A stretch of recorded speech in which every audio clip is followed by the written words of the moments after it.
Dear students, welcome back. Third semester UGC political science B honours के syllabus के क्रम में आज मैं कोशिश कर रहा हूँ इंटरनेशनल रिलेशन के इंट्रोड्यूस करने को आपको, जिसमें कि meaning, nature, scope, evolution and approaches, lots of thing एक साथ मैंने कोशिश की है। और जैसा मैं हमेशा से कहता आया हूँ कि यह केवल पॉलिटिकल साइंस बी ऑनर्स ही नहीं बल्कि अन्य एग्जामिनेशन, खास करके civil services and other competitive examination के स्टूडेंट को भी थोड़ी मदद तो जरूरी पहुंचाएगा उनके थॉट्स को ज्यादा ऑर्गेनाइज और क्लियर करने में। So let us start. What is in store? As usual analysis of past years paper हम लोग देखेंगे जो यूनिवर्सिटी एग्जाम में पूछे गए हैं इंट्रोडक्शन पार्ट से। उसके बाद जो क्रक्स है इसका, meaning, nature, scope and significance of IR, उसको थोड़ा विस्तार में देखेंगे। फिर बहुत संक्षिप्त में इवोल्यूशन ऑन अप्रोचेस को देखेंगे। ये मैंने विस्तार से नहीं बताया है, ये केवल आपको इंट्रोड्यूस करने के लिए है। आगे के वीडियोस में मैं कोशिश करूंगा इसको और एक्सप्लेन करने की। एंड देन एज यूजुअल जो मेजर कंट्रीब्यूटर्स रहे हैं, थ्योरिस्ट्स या पॉलिटिकल साइंटिस्ट, उनकी हम थोड़ी उनको याद करेंगे, जिक्र करेंगे। यदि हम पास्ट ईयर्स क्वेश्चन देखें इंट्रोडक्शन से, तो discuss the significance and evolution of international relation as a discipline. बहुत स्ट्रेट फॉरवर्ड क्वेश्चन है जो हम लोग इस पे डिस्कस करेंगे। Why do you think that IR should be interdisciplinary in nature? आपको जस्टिफाई करने कहा गया। आईआर इज इसेंशियली इंटरडिसिप्लिनरी, लेकिन आपको जस्टिफाई करने कहा गया। बेसिकली आपको एक्सप्लेन करना है कि यह इंटरडिसिप्लिनरी है और क्यों है। क्योंकि इंटरनेशनल एरिना में हर तरह के मैटर्स उठते हैं, इकोनॉमिक होते हैं, कल्चरल, सोशल, टेरिटोरियल, क्लाइमेट। तो हर तरह के साइंस या सोशल साइंस का जो प्रभाव है या उसकी जो छाप है या उसकी जो नॉलेज है या उसके जो डायमेंशंस हैं, वो आईआर में घुल मिल जाते हैं। ये बहुत ऑब्वियस है। दूसरा क्वेश्चन है, state system is nothing but Westphalian system, explain the level of analysis concept of IR. मैंने इन दोनों को, जो वेस्टफेलियन स्टेट सिस्टम क्या है और कैसे डेवलप की है, और जो लेवल ऑफ एनालिसिस कॉन्सेप्ट है आईआर में, इन दोनों को थोड़ा थोड़ा इसमें बताने की कोशिश की है, आपको क्लियर होगा।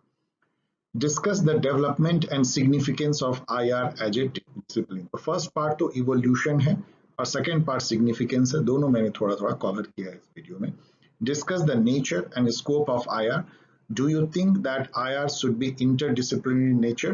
तो ये repeated question है फर्स्ट क्वेश्चन का, इसको भी हम लोग इस वीडियो में देखेंगे। And finally explain the post Westphalian phase of IR. तो तीन जो फेज है, प्री, वेस्टफेलियन एंड पोस्ट, उसको थोड़ा थोड़ा एक स्लाइड में मैंने कोशिश किया है कवर करने की। नाउ लेट अस सी कि इसके मायने क्या हैं, आईआर या इंटरनेशनल रिलेशन। जो बेसिकली आपके सबके दिमाग में बहुत क्लियर होगा एज ए चाइल्ड ऑल्सो, जो चाइल्ड स्टूडेंट स्कूल्स में, कि जो स्टडी ऑफ इंटर रिलेशनशिप और इंटरेक्शंस बिटवीन कंट्री जो है, वो इंटरनेशनल रिलेशन है। बहुत ही सिंपल इसके मायने सभी हम समझते रहे हैं और वो बहुत दूर भी नहीं है फैक्ट से। बेसिकली जो इस तरह के इंटरेक्शंस होते हैं नेशंस के या नेशन स्टेट के या स्टेट्स के, और उससे जो कंसेक्वेंसेस होते हैं, चाहे वॉर हो, चाहे कोऑपरेशन हो, इंटरडिपेंडेंस हो, कन्फ्लिक्ट हो, कोऑपरेशन हो, वो सब जो है स्टडी बनता है इंटरनेशनल रिलेशन के। लेकिन ये बहुत ही सुपरफिशियल मीनिंग है इसका, ये बहुत ऑब्वियस और सुपरफिशियल मीनिंग है। आईआर यदि आप देखें तो एक कंडीशन भी है। कंडीशन मतलब जिसको आप कह सकते हैं कि फैक्ट ऑफ लाइफ, जो जैसा होता है, और एक फील्ड ऑफ स्टडी भी है, जो एकेडमिक फील्ड ऑफ स्टडी। यदि इसको आप कंडीशन के तौर पे देखें तो it is fact of international politics, the actual conduct of relations, actual conduct and relations among nations through diplomacy based on their foreign policy, cooperation, conflict, war, and peace among them. And as a field of study, it is to understand and explain nations' acts and behavior in international state system. कोई nation जो है क्यों और कैसे behave करता है international state system में, इसकी स्टडी जो है, कॉजल रिलेशनशिप, एक्सप्लेनेशन, और उससे कुछ प्रॉब्लम को सॉल्व करना, ये फील्ड ऑफ स्टडी है आईआर का। International relations and international politics are generally understood as a set of actions, reactions, and interactions between sovereign states through the medium of their foreign policy. ये एक repetition है, एक author का just मैंने repeat किया है आपको ज्यादा क्लियर करने के लिए. इट इज ऑल्सो, ये इसको जो है आप ग्लोबल स्टेट सिस्टम या इंटरनेशनल स्टेट सिस्टम का स्टडी भी कर सकते हैं, जिसको कि एक कैच फ्रेज है वेस्टफेलियन स्टेट सिस्टम, हम देखेंगे उसके क्या मायने उसकी भी. तो स्टेट सिस्टम है क्या? It is the organisation of humankind into sovereign states, जिस पर किसी का वश नहीं है, कोई उसके ऊपर कोई और अथॉरिटी नहीं है. ऐसे स्टेट जो बिल्कुल अपने मैटर में सॉवरेन है वर्ल्ड में, उनका ऑर्गेनाइजेशन जो है जिसमें कि सभी ह्यूमन काइंड बट गए हैं, इंटरनेशनल स्टेट सिस्टम है. पामर और पार्किंस कहते हैं it is a pattern of political life in which people are separately organised into sovereign states that must manage to get along together. क्योंकि कोई सुपरा नेशनल या कोई सुपर नेशनल या state के ऊपर कोई अथॉरिटी नहीं है जैसे एक कंट्री में होती है, जो उनके रिलेशन को ऑर्डर कर सके, मैनेज कर सके. तो ऐसे सॉवरेन स्टेट को एक एनार्किक वर्ल्ड ऑर्डर में खुद ही जो है एक दूसरे के साथ जो है एडजस्ट करना होगा, एक दूसरे के इंटरेस्ट से जो है तारतम्य बैठाना होगा. ये इंटरनेशनल स्टेट सिस्टम है और उसकी स्टडी जो है इंटरनेशनल रिलेशन है.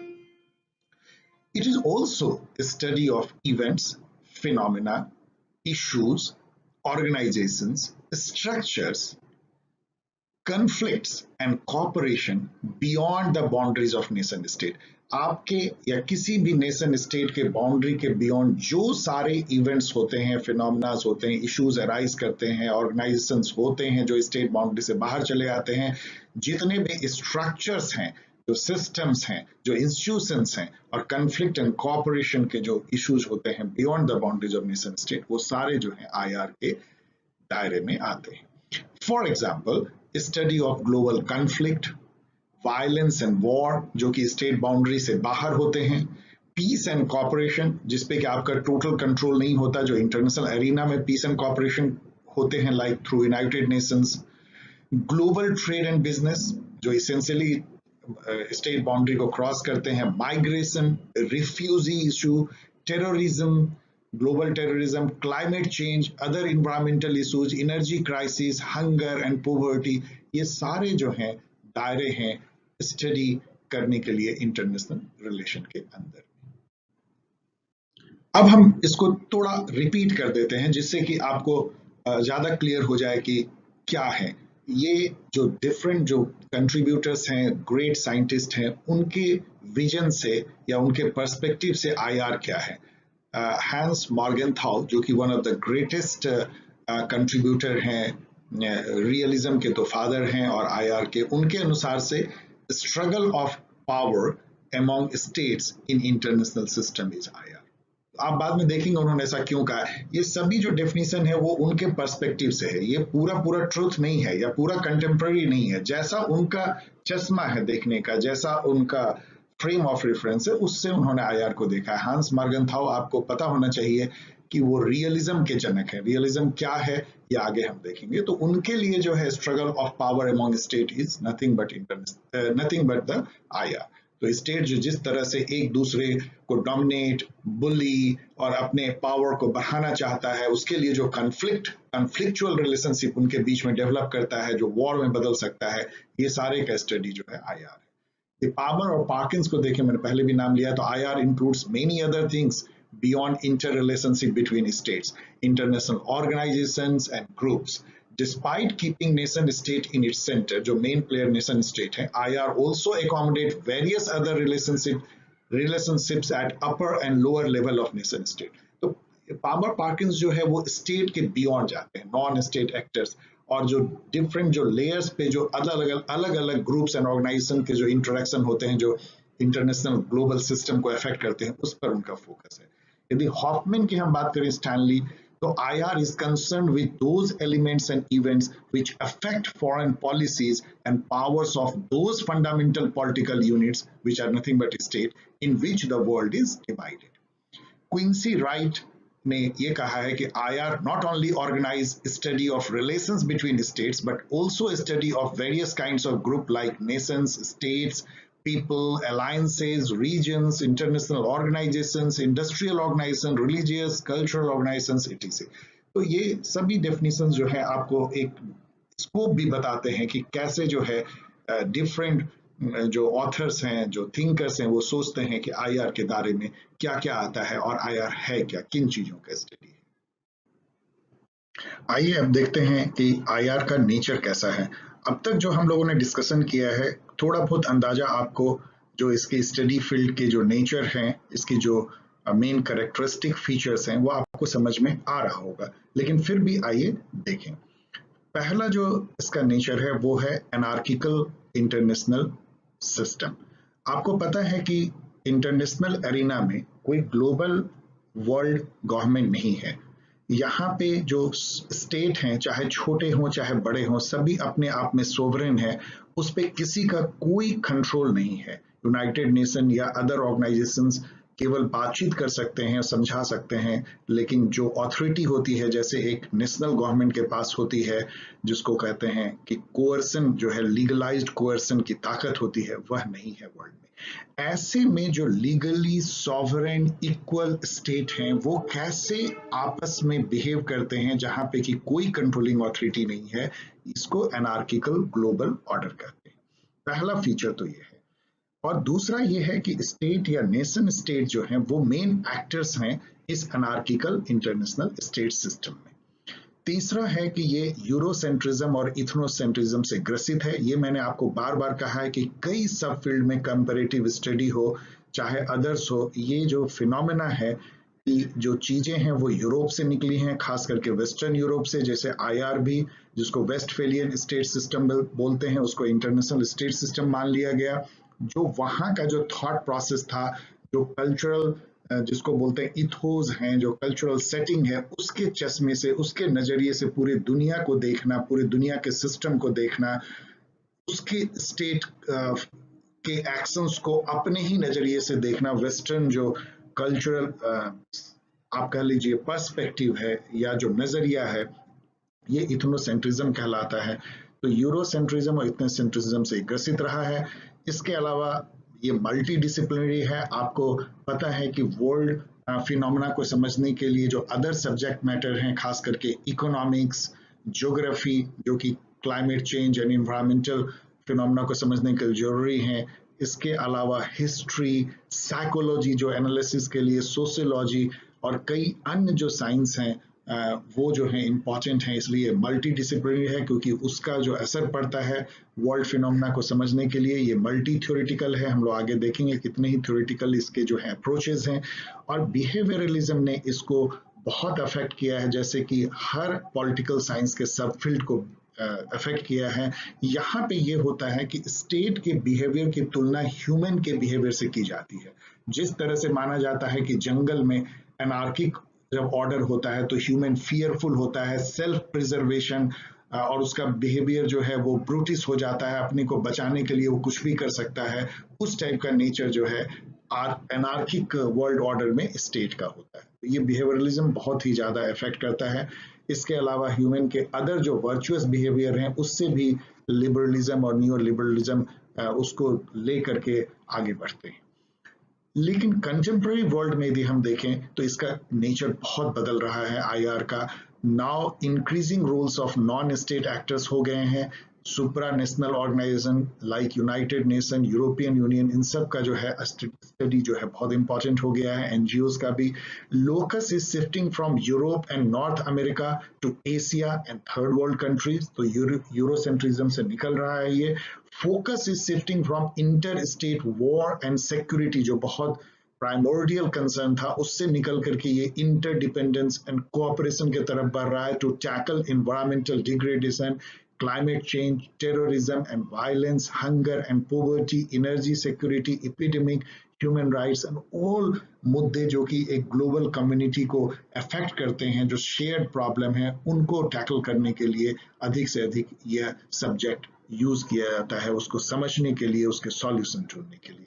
तो इस तरह से यदि आप देखें तो नेचर आईआर का कुछ कोर है जो कि एनार्किकल वर्ल्ड ऑर्डर है और स्टेट का इंपॉर्टेंट रोल है, और कुछ जो है मॉडर्न है जिसमें कि non state actors and other जो ह्यूमन प्रॉब्लम्स हैं ग्लोबल एरिना पे उसको टैकल करने की। आइए अब देखते हैं कि आईआर का स्कोप या दायरा क्या है, किन किन मुद्दों को ये स्टडी करता है। अब तक कुछ अंदाज आपको लगा होगा। मैंने इसको दो पार्ट में बांटा है। यदि आप ट्रेडिशनली देखिए तो इसका दायरा रहा है स्टडी ऑफ कन्फ्लिक्चुअल, मतलब जो कन्फ्लिक्ट होते हैं, तनाव के जो एक दूसरे से रिलेशन होते हैं, एंड कोऑपरेशनल जो परस्पर सहयोग का होता है। तो conflictual and cooperation interactions among state in the international state system. Of course ये इसका सबसे बड़ा मतलब स्कोप रहा है। स्टडी ऑफ प्रोसेसेस, जो हार्टमैन ने बताया था, study of processes by which states adjust their national interest to those of other state. कैसे जो है they get along with one each other in the anarchical state system by adjusting their national interest, कि उनका अपना national interest भी protect रहे और दूसरे नेशन के इंटरेस्ट को भी वो एक लिमिट से अधिक जो है वो चोट ना पहुंचाए। Study of struggle for power and power relationship among state, जो रियलिस्ट जो देखते हैं, आगे मैं आपको बताऊंगा, रियलिज्म के नजरिए से भी आप देखिए जो थियोरेटिकल पर्सपेक्टिव है, तो IR is nothing but study of struggle for power among the states. War and peace, again realist perspective, security and cooperation, interdependency and independency among states, इसमें दोनों जुड़े हुए हैं लिबरलिज्म के भी पर्सपेक्टिव से और रियलिज्म के पर्सपेक्टिव से। आगे आप इसको थोड़ी और समझ पाएंगे जब हम थियोरेटिकल पर्सपेक्टिव देखें। Study of international law, treaties, covenant, conventions, agreements, इन सब की स्टडी भी जो है वो इसके दायरे में है। इसके अलावा study and evaluation of foreign policies of states and national interest, तो फॉरेन पॉलिसी किसी भी नेशन का और उसका नेशनल इंटरेस्ट, इसका अध्ययन भी इसके कोर दायरे में ट्रेडिशनल स्कोप में आता है। यदि कंटेम्प्रेरी, यदि मॉडर्न टाइम में देखें कि अभी के जमाने में इसकी स्कोप बहुत बढ़ गई है, तो इसमें study of international organisation in the field of politics, trade, economy, cultural, educational, religion, regulation, movement, all तमाम तरह के ऑर्गेनाइजेशन की, इंटरनेशनल ऑर्गेनाइजेशन की अध्ययन इसके दायरे में आते हैं।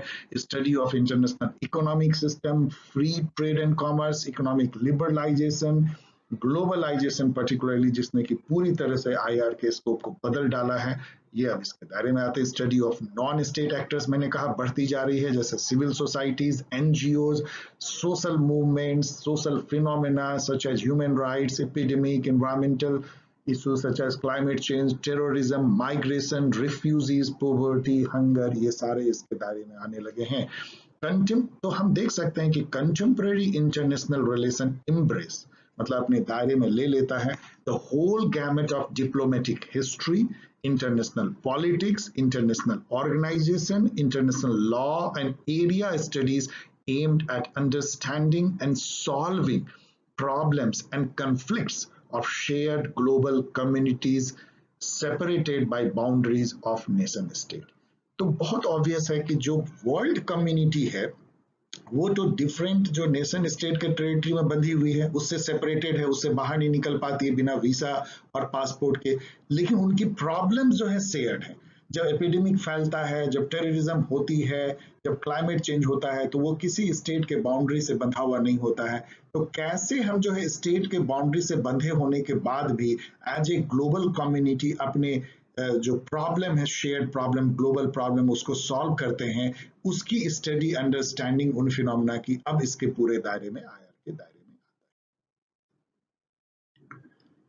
इसकी सिग्निफिकेंस जो है वो भी आप अंदाज लगा रहे होंगे कि कितना सिग्निफिकेंट है वर्ल्ड कप के लिए, हर पैमाने पे, एक इंडिविजुअल के लिए, कम्युनिटी के लिए, नेशन स्टेट के लिए। तो इसलिए मैंने 3 लेवल पे इसको समझने की कोशिश की है कि ये नेशन स्टेट के लिए कैसे सिग्निफिकेंट है स्टडी ऑफ आईआर। तो ये नेशन स्टेट को हेल्प करता है to protect its national interest by understanding, analyzing and explaining events and phenomena across the national border। जो आपके टेरिटरी के बाहर जो इवेंट्स हो रहे हैं, जो फिनोमेना घटित हो रहे हैं, जो इवेंट्स हो रहे हैं, उसको समझना आपके नेशनल इंटरेस्ट के लिए इम्पोर्टेंट है। इसके अलावा किसी भी नेशन के फॉरेन पॉलिसी को फॉर्मुलेट और ओरिएंट करने में, एडजस्ट करने में आईआर बहुत हेल्प करता है। यदि आप कम्युनिटी या सोसाइटी को देखें, बहुत सारे कम्युनिटी ऐसे हैं जो कि नेशन तो हैं, मतलब कि उनका सेम कल्चर लैंग्वेज तो है, शेयर्ड हिस्ट्री है, लेकिन अपना उनको टेरिटरी नहीं है। जैसे कर्ड पीपल हैं, फिलिस्तीन के पीपल हैं, क्यूबेक हैं, चेचेनिया में बहुत सारे ऐसे हैं जो स्ट्रगल कर रहे हैं। उन सबको, या एबोरिजिनल पीपल हैं, उन सबको ये हेल्प करता है कि उनको कंट्रीब्यूट करने मदद करता है कि वो अपना रोल प्ले कर सके ग्लोबल कम्युनिटी में। इंडिविजुअल्स को भी ये हेल्प करता है। आपको पता है कि हम इंडिविजुअल कितने अफेक्टेड होते हैं किसी भी वर्ल्ड इवेंट से, चाहे वो 9/11 हो, चाहे बहुत साल पहले जब इराक ने कुवैत पे अटैक किया था तो इंडिया में लाइन लग गई थी पेट्रोल पंप पे। इवन जो जब कोई फिनोमेना, कोई एपिडेमिक अफ्रीका में होती है तो उसका इंडिया पे देखिए क्या असर होता है। इवन अभी हाल में जब ट्रेड वॉर अमेरिका और चाइना के बीच में होता है तो इंडिया में कई चीजों के दाम जो है वो बढ़ जाते हैं, अफेक्टेड होते हैं। तो हम इंडिविजुअल को जो इवेंट्स हैं, डिसीजंस हैं, फिनोमेना है हमारे कंट्री के बाउंड्री के बाहर, वो हमें अफेक्ट करते हैं, इसलिए उसको समझना जरूरी है। इसमें आईआर हमें हेल्प करता है। इसके अलावा MNCs, multinational corporations, NGOs, non government organization, movements, global opinion leader, इन सबको it help them to play their part role in global community and international system. इसके अलावा ये हेल्प करता है to tackle terrorism, climate change, epidemic, human right violations, migration, refugee problems, natural disaster, hunger, poverty. So in a nutshell, it helps achieve universal human values of security, freedom, progress, order, justice, welfare at global level among people living in separate nation states. मैंने level of analysis इसलिए आपको दिया है कि यह एक note में पूछ सकता है या एक क्वेश्चन का पार्ट हो सकता है। लेवल ऑफ एनालिसिस जो है एक फंडामेंटल वे ऑफ एनालिसिस है। किसी भी फिनोमेना को समझने के लिए आप मल्टी लेयर एनालिसिस करते हैं, जहां पे लेयर जो है वो एक फिनोमेना हो सकता है, यूनिट हो सकता है, टेरिटरी हो सकती है, या एक ग्रुप हो सकता है। जैसे कि आप यदि ऑर्गेनाइजेशन के बिहेवियर को समझने की कोशिश करते हैं तो आप इंडिविजुअल एम्प्लॉय को और उस पहले समझते हैं, फिर उसका ऑर्गेनाइजेशनल के ग्रुप लेवल पे समझते हैं और फिर टॉप लेवल पे समझते हैं। सेम वे इंटरनेशनल पॉलिटिक्स या इंटरनेशनल रिलेशन को समझने के लिए 3 लेयर एनालिसिस केनेथ वॉल्ज ने इसको दिया था कि आप इंडिविजुअल लेवल पे एनालाइज कीजिए, उन कारणों को समझिए इंडिविजुअल के नजरिए से, फिर नेशनल या स्टेट लेवल पे समझिए और फिर इंटरनेशनल सिस्टम लेवल पे समझिए। फॉर एग्जांपल मैं आपको बताता हूं कि जैसे वर्ल्ड वॉर 2 के कारणों को यदि हम एनालाइज करने की कोशिश कर रहे हैं एज पार्ट ऑफ आईआर, तो हम इंडिविजुअल लेवल पे यदि एनालिसिस करें तो हिटलर, मुसोलिनी, इस टाइप के जो जो इंडिविजुअल थे उनकी क्या बिहेवियरल पैटर्न थे, उनकी क्या सोच थी, उनके दिमाग में क्या चल रहा था, इसको एनालाइज करके हम समझते हैं कि कैसे जो है वो इंडिविजुअल वर्ल्ड वॉर 2 के जनक बने। इसी तरह नेशनल लेवल पे देखें तो उस समय का जो जर्मनी था, जो वर्साई की जो पीस ट्रीटी हुई थी वर्ल्ड वॉर 1 के बाद, कैसे वो ह्यूमिलिएटेड था और उससे कैसे जो वहां पे जो एग्रेसिव नेशनलिज्म जिसको फासिज्म कहते हैं उसका जन्म हुआ और कैसे हिटलर ने उसका फायदा उठाया और कैसे जर्मनी ने उस समय में यूरोप में बिहेव किया, कैसे वो पावर स्ट्रगल में आगे बढ़ गया और कैसे वो जमीन हड़पने लगा दूसरे की। ये सब एनालिसिस हम नेशनल लेवल पे करते हैं। और उस समय का जो थर्ड लेवल एनालिसिस जब देखें इंटरनेशनल सिस्टम उस समय कैसा था, वेस्टफेलियन स्टेट सिस्टम कैसा था, अमेरिका जो है वो एक सुपर पावर बन रहा था लेकिन उसने एजर्ट नहीं किया था, जो यूके था वो उसकी बहुत डिमिनिश हो गई थी पावर डीकोलोनाइजेशन के जमाने में, और फ्रांस भी उतना मजबूत नहीं रह गया था और रसिया उतना मजबूत नहीं था, तो कोई पावर यूरोप में अमेरिका में नहीं थी जो रोक पा रही थी हिटलर के और मुसोलिनी के मंसूबों को। और वो लोग उसको जो है अपीजमेंट की पॉलिसी, उसको जस्ट खुश करने के लिए उसको जो भी वो जो भी एडवांसमेंट वो कर रहा था उसको बर्दाश्त कर रहे थे। तो इस तरह से हम जो है 3 लेवल एनालिसिस जब करते हैं तो इसको मल्टीपल लेवल एनालिसिस या लेवल ऑफ एनालिसिस कहते हैं इंटरनेशनल रिलेशन में। इससे अंडरस्टैंड करने में किसी भी इंटरनेशनल इवेंट या फिनोमेना को हमें मदद मिलती है। ये कॉम्प्रिहेंसिव एनालिसिस होता है। ये केनेथ वॉल्श ने दिया था। आई होप कि आप थोड़ा सा इसको समझे होंगे और लिख पाएंगे। अब आपको एक ग्लिम्पसेस में देता हूं इवोल्यूशन जो हुई है इंटरनेशनल रिलेशन की। वेस्टफेलियन जो सिस्टम है जिसको हम बार बार, मैंने अब कम से कम 20 बार कहा होगा, इंटरनेशनल स्टेट सिस्टम, उसको कई जो है खास करके रियलिस्ट ऑथर उसको वेस्टफेलियन स्टेट सिस्टम बोलते हैं। तो जो इवोल्यूशन ऑफ आईआर है वो वेस्टफेलिया से जुड़ा हुआ है। अब तक इस वर्ड को यदि आप सोचेंगे कि ये वर्ड क्या है, यदि आपने पढ़ा नहीं है, तो वेस्टफेलिया जो है वो जर्मनी में एक शहर है जो अभी मॉडर्न जमाने में उतना इंपॉर्टेंट नहीं है, लेकिन 17th सेंचुरी में it was a very important town. वहां पे 1648 में एक ट्रीटी हुई थी, उसको ट्रीटी ऑफ वेस्टफेलिया बोलते हैं, जिसने कि एक बहुत ही बुरे दौर जो यूरोप में था, 30 इयर्स वॉर, उसको खत्म किया था, जिसमें सभी कंट्री एक दूसरे से, जो मेजर पावर थे, फ्रांस, जर्मनी, उसमें हैब्सबर्ग एम्पायर था ऑस्ट्रिया में, वो सब एक दूसरे से उलझे पड़े हुए थे और उसको उसने जो है खत्म किया था। तो उस ट्रीटी ऑफ वेस्टफेलिया को रियलिस्ट ऑथर, जो बाद में आपको बताऊंगा रियलिज्म क्या होता है, वो उसको एक लैंडमार्क इवेंट मानते हैं। उनके अनुसार से उस समय से जो है मॉडर्न आईआर की शुरुआत हुई, मॉडर्न स्टेट की शुरुआत हुई। उसके पहले स्टेट नहीं होता था। तो लेट अस सी, यदि हम प्री वेस्टफेलियन पीरियड देखें, ग्रीक के समय से लेके, ऑफ कोर्स ये पूरा यूरोप सेंट्रिक है ये पूरा व्यू जो है, तो प्री वेस्टफेलिया में जो है 1648 के पहले जो है ग्रीक सिटी स्टेट होते थे, आपको पता है, एथेंस, स्पार्टा एंड अदर। उसमें ग्रेट जो है political scientist Plato and Aristotle हुए थे, सोक्रेट्स एंड ऑल। तो वो जो है छोटे से एक स्टेट जो है, सिटी जो है वो स्टेट की तरह बिहेव करता था, सिटीजन डेमोक्रेसी एंड ऑल, वो सब फिनोमेना उसमें आई थी। उसके पतन होने के बाद, गिरने के बाद जो है रोमन एम्पायर ने जो है यूरोप में एक विशाल एम्पायर का रूप लिया। यह सिटी स्टेट से बहुत डिफरेंट था। इसमें लगभग आधे से ज्यादा यूरोप जो था एक सुपर एम्परर के अंदर में, रोमन एम्परर के अंदर में आता था, जो रोम से शासन करते थे। बाद में रोमन एम्पायर भी टूट गया, मतलब ईस्टर्न जो बेजेंटाइन से चलता था, और वेस्टर्न जो होली रोमन एम्पायर कहा, जिसमें चर्च का बहुत दखल होता था, जिसको कि कैथोलिक रोमन एम्पायर आप कह सकते हैं, क्रिश्चियनिटी को आगे बढ़ाने के लिए। वहां पे पोप का रोल जो है किंग से कम नहीं होता था। फिर मेडिएवल टाइम आया, इसको डार्क टाइम कहते हैं। वहां पे एम्पायर थे, big big empire in India, जैसे मुगल एम्पायर, ईरान में शाह डायनेस्टी, एंड चाइना में मिंग, एंड जापान में भी बहुत सारे डायनेस्टीज थे। इस टाइप के एम्पायर का राज था। यह मॉडर्न नेशन स्टेट नहीं था उस समय में। आप समझिए, यदि तो उस समय में जो एम्पायर होते थे उसमें कई आजकल के स्टेट जिसको बोलते हैं, जिसमें कि एक ही कम्युनिटी, एक ही शेयर्ड लैंग्वेज और कल्चर के लोग रहते हैं, ऐसा नहीं था। बहुत सारे टेरिटरी, बहुत सारे स्टेट को जोड़ करके एक एम्पायर बनता था, जो केवल इसलिए यूनिफाइड होता था कि उसका एम्पेरर एक होता था। वहां पे जो है मल्टीपल और मल्टी लेयर ऑथोरिटी होती थी। यूरोप में जो है चर्च और स्टेट में पूरा इंटरमिंगलिंग था, दोनों के लंबे लंबे हायरार्की थे। फेडल मतलब सोसाइटी था, जैसे किंग जो है अपने सब्जेक्ट से डायरेक्टली नहीं जुड़ा हुआ होता था। किंग के नीचे में सुपर लॉर्ड होते थे, बैरन होते थे, उसके बाद लॉर्ड नाइट्स होते थे, बड़े नाइट्स और छोटे नाइट, और तब सब्जेक्ट होते थे। तो ये पूरा फेडरल जो है मल्टी लेयर सिस्टम होता था। इंडिया में भी आप देखेंगे तो मुगल जो किंग होते थे उनको कोई मतलब प्रजा से नहीं होती थी। प्रजा को तो एक बड़े जमींदार रूल करता था, बड़े जमींदार को एक राजा रूल करता था, राजा जो है एक सुपर राजा को रिपोर्ट करता था, वो सुपर राजा जो है वह मुगल एम्पायर को रिपोर्ट करता था। इस तरह की मल्टी लेयर जो है ऑथोरिटी होती थी। और चर्च और स्टेट, और इवन इंडिया में भी जो क्लर्गी और स्टेट का बहुत घालमेल होता था, ये मेडिवल सिस्टम था। और उस समय में यदि इंटरनेशनल रिलेशन देखिए तो वो नथिंग बट डिप्लोमेटिक हिस्ट्री थी। जो दूत होते थे, राजदूत होते थे, वो दूसरे स्टेट में जाते थे, वहां का अध्ययन करते थे। नाउ कम टू 1648, जहां पे कि ट्रीटी ऑफ वेस्टफेलिया हुआ। ये जो एम्पायर वाली सिस्टम थी, एम्पायर वाली सिस्टम थी, वो टूट गया और वहां पे मॉडर्न स्टेट बने। स्टेट मतलब वो थे जो अपने एरियाज में पूरी तरह सॉवरेन थे, जो कि अपने दायरे में जो है एक ही कल्चर लैंग्वेज के पीपल को रखते थे, जिसको नेशन बोलते थे। बाद में उसको नेशन स्टेट कहा गया। मतलब कि नेशन मतलब ग्रुप ऑफ पीपल जिनका कि shared history, common language, share culture और पास्ट एक जैसा उनका रहा है सब कुछ।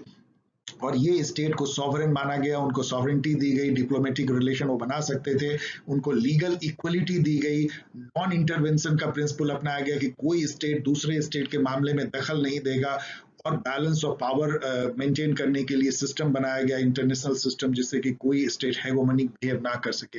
यह ट्रीटी ऑफ वेस्टफेलिया थी, और जो सिस्टम आया उसको वेस्टफेलियन स्टेट सिस्टम बोलते हैं। रियलिस्ट के नजरिए से देखें तो ये इंटरनेशनल स्टेट सिस्टम था, जो कदापि इंटरनेशनल नहीं था। ये western state system, western European state system था, जो बाद में जाकर के इंटरनेशनल हुआ। पोस्ट वेस्टफेलिया 1648 के बाद देखें तो यूरोप में नेशनलिज्म का दौर चला, जहां पे कि बड़े बड़े स्टेट टूट करके जो छोटे छोटे नेशन स्टेट बने लैंग्वेज के आधार पे। फिर कोलोनियलिज्म हुआ, जिसमें कि इंडिया भी उसका सफर रहा, India, Africa and Latin America. फिर डेमोक्रेटाइजेशन का बहाव चला, इंडस्ट्रियल रिवॉल्यूशन हुआ, फिर डीकोलोनाइजेशन हुआ 20th सेंचुरी में, rise of American nation state हुआ फ्रेंच रिवॉल्यूशन और अमेरिकन रिवॉल्यूशन के बाद, और integration of decolonise state into Westphalian state system हुआ। फिर ये 200 आज तो 200 लगभग स्टेट जो हैं इस पूरे इंटरनेशनल स्टेट सिस्टम के पार्ट बने हैं, और यूनाइटेड नेशन जो वेस्टफेलिया की ट्रीटी का जो मूल भाव है कि सभी स्टेट सोवरेन है और इक्वल है उसको मानता है। कंटेम्प्रेरी यदि देखें आजकल के दौर में 21st सेंचुरी में, तो challenges to Westphalian state system, अभी जो है वेस्टफेलियन स्टेट सिस्टम को बहुत चैलेंज मिल रहा है, खास करके supra national organizations like United Nation, European Union, NATO, ASEAN, OPEC, इन सब से। इनफैक्ट यूरोपियन यूनियन तो माना जाता है कि पूरे यूरोप को एक स्टेट नेशन स्टेट के तौर पे अब उसको देखा जा रहा है, और ऐसा लोग मानते हैं कि कई सौ साल बाद हो सकता है, ऐसा नियर फ्यूचर में तो नहीं, कि एक पूरा वर्ल्ड जो है गवर्नमेंट बने यूनाइटेड नेशन में डेवलप लाइक दैट। ग्लोबलाइजेशन उसको हवा दे रहा है, और आईसीटी रिवॉल्यूशन से भी वर्ल्ड एक ग्लोबल विलेज में बदलते जा रहा है, और इसके साथ ही जो है नॉन स्टेट एक्टर्स जो हैं like NGO, civil societies, multinational corporations, इनका जो है रोल बढ़ता जा रहा है, और स्टेट का रोल उतना सेंट्रल फोकल नहीं रह गया है। Global community promoting and protecting human values and democratic principles, interdisciplinary, humanistic, and problem-solving approach are the contemporary nature of IR। तो IR अब जो है एक तरह से बहुत इवॉल्व कर गया है, एक प्रॉब्लम सॉल्विंग डिसिप्लिन हो गया है, जो ग्लोबल कम्युनिटी के जो शेयर्ड प्रॉब्लम है उनको समझता है और उसके सॉल्यूशन निकालने की दिशा में काम करता है, जिसमें कि स्टेट के अलावा बहुत सारे और प्लेयर्स जो हैं, जो नॉन स्टेट प्लेयर हैं, और केवल नेशन स्टेट और इंटरनेशनल सिस्टम ही नहीं बल्कि मल्टीपल लेयर पे ये एक्टिविटीज और इंटरेक्शंस इन मल्टीपल प्लेयर्स का चल रहा है, जिससे कि इंटरनेशनल रिलेशन आज डिफाइन हो रहा है। इस तरह से ये स्टडी इवॉल्व हुई। अब यदि हम देखें कि major approaches to international relation जो है, अप्रोचेस मैंने आपको बताया है, एक नजरिया है, किस तरह से किसी प्रॉब्लम को आप देखते हैं, ये पर्सपेक्टिव है, ये आपका फ्रेम ऑफ रेफरेंस है, आपका समझ लीजिए चश्मा है जिससे कि आप किसी फिनोमेना को समझते हैं। जैसा आपका फ्रेम ऑफ रेफरेंस होगा, जैसा पर्सपेक्टिव होगा, वैसा ही वो फिनोमेना आपको दिखाई देगा। तो मैंने 4 जो है अप्रोचेस लिए हैं, इसमें से 2 तो बहुत इंपॉर्टेंट है और मार्क्सिज्म फेमिनिस्ट व्यू भी आपको पूछे जाते हैं। पहला है रियलिज्म। इनफैक्ट आईआर की शुरुआत जो है रियलिस्ट अप्रोच से हुई है, जिसको कि वेस्टफेलियन स्टेट सिस्टम डिफाइन करता है। रियलिज्म के अनुसार से स्टेट जो है वो ह्यूमन बिहेवियर से मिलता जुलता है। जिस तरह ह्यूमन जो है जब जंगल से गुजरते हैं, एनार्किक सिस्टम या एनार्किक ऑर्डर में रहते हैं, तो वो फियर और सेल्फ प्रिजर्वेशन और सेल्फ इंटरेस्ट के मोटिव से गाइडेड होते हैं, वैसे ही स्टेट जो है sovereign state anarchic world order में जो है हमेशा डरे रहते हैं, और इसीलिए वो अपनी पावर को बढ़ाते रहते हैं। इसलिए IR is nothing but constant struggle for power among state. इस तरह की जो pessimist but realistic view point जो है उसको रियलिज्म कहते हैं।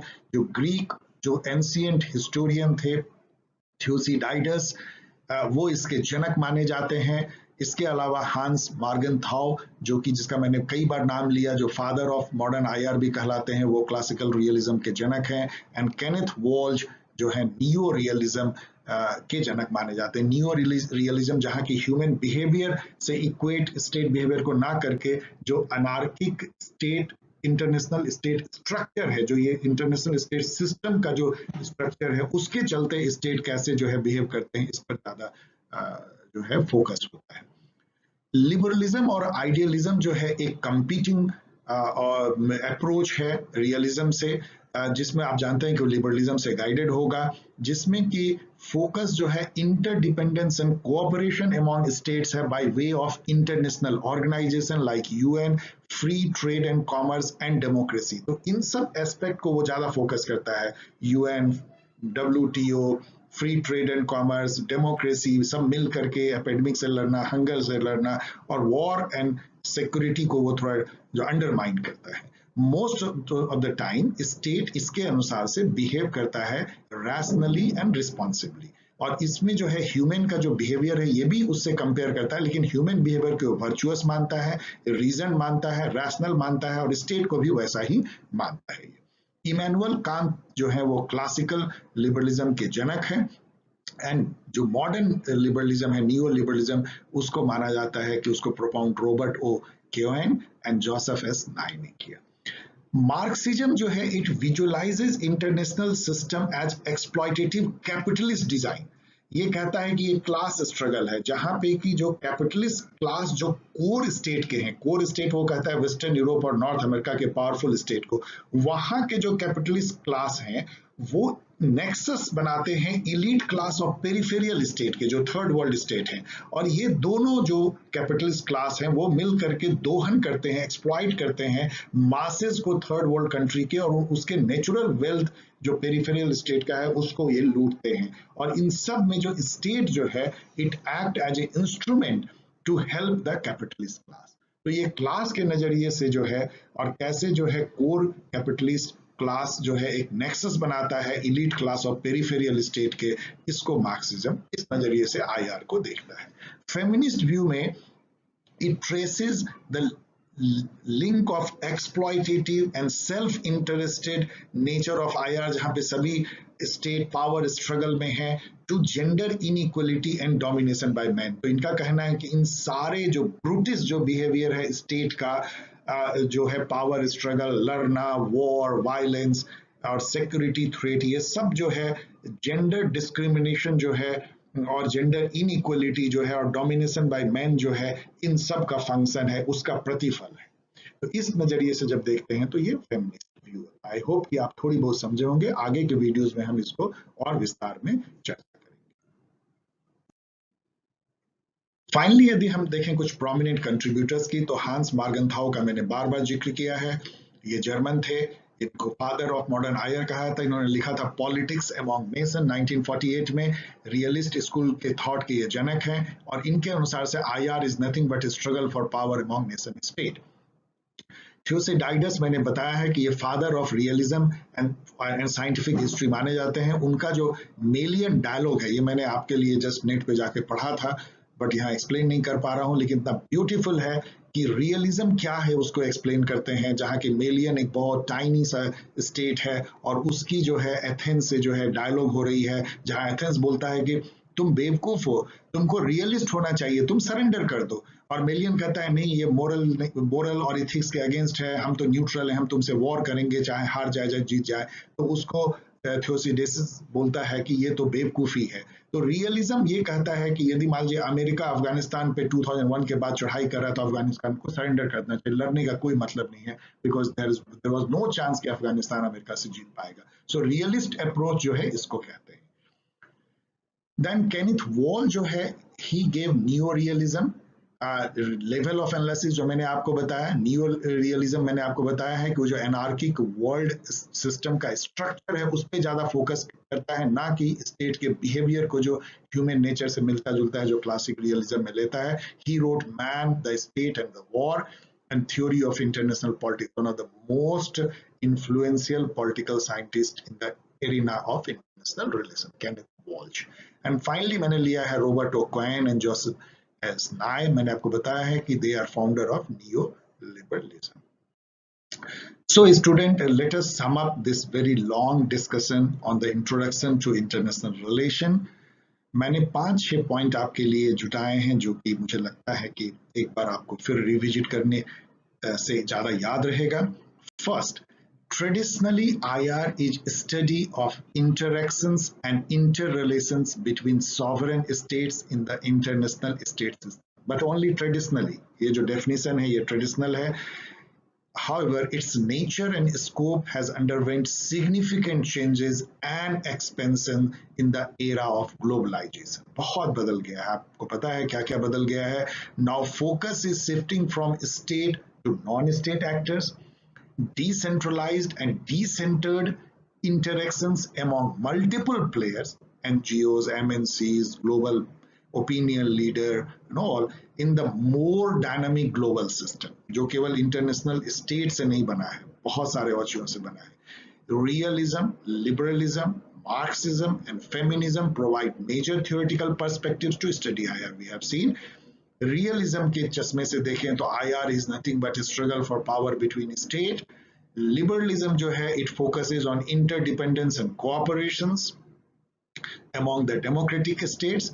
Marxism analyzes state system through class struggle, जहाँ पे कि elitist class जो कोर के हैं वो नेक्सस बनाते हैं elitist class of the periphery, लूटने के लिए पेरीफेरी के नेचुरल वेल्थ को और मासेस को जो वहाँ के प्रोलेटेरिएट हैं उनको सबजुगेट करने के लिए. For feminist gender discrimination represents exploitation, violence and struggle for power in the international system. For realists, Treaty of Westphalia is a landmark event ushering international state system and hence modern IR. But Westphalian state system is under increasing attack of late from multiple corner. हम लोगों ने देखा है कि अब जो है Westphalian state system को नहीं माना जाता कि उसने कोई ऐसा चमत्कारी जो है वो एक डेट है जिससे हुआ है. It was nothing but a process. लेकिन रियलिस्ट के लिए वो एक बहुत ही रोमांटिक फेज था जहां पे कि आईआर की शुरुआत मानी जाती है. So students, thank you very much. अब हम लोग जो है इन तीनों जो पब्लिक एडमिनिस्ट्रेशन, कंपैरेटिव पॉलिटिक्स और इंटरनेशनल रिलेशन के अदर चैप्टर्स को अगले वीक्स के वीडियोस में मैं कोशिश करूंगा आपके पास लाने की. Thank you very much for your watching and good comments, good wishes.